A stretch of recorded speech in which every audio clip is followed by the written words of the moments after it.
Alors Vert, donc c'est un média généraliste sur l'actualité du climat et du vivant. On parlera peut-être du format tout à l'heure, mais c'est une newsletter qui se lit chaque jour, qui est envoyée à nos abonnés par mail.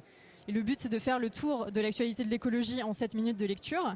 Et pourquoi ça a été créé? C'est parce qu'il nous semblait qu'en fait, il manquait un média généraliste qui traite des sujets politiques, des sujets économiques, culturels, tous les sujets en fait, du climat à la biodiversité, en passant par les transports, les déchets, qui en fait voient le monde à travers le prisme de l'écologie.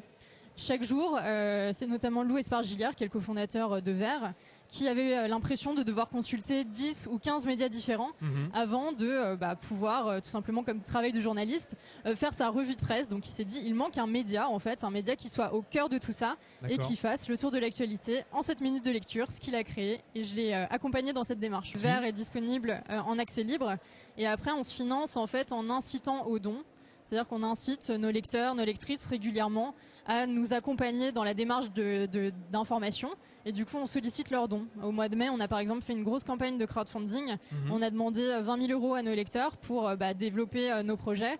Et on a récolté 32 000 €. Donc preuve qu'on est assez soutenu et qu'on commence à avoir une communauté qui est très active, qui est très engagée.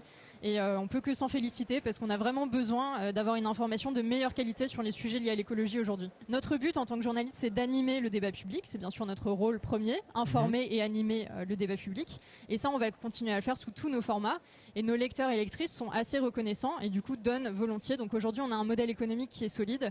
Et par ailleurs, on a un complément qui est qu'on va faire de la formation. On fait de la formation auprès d'autres journalistes qui ne sont pas spécialisés sur les enjeux écologiques. Et là, il y a une vraie demande avec le tournant environnemental de cette rentrée de grands groupes de presse. Eh bien, on intervient en fait dans les médias pour aller former nos confrères, nos consoeurs avec les nouvelles idées de Vert. Et là, c'est quelque chose de très intéressant également.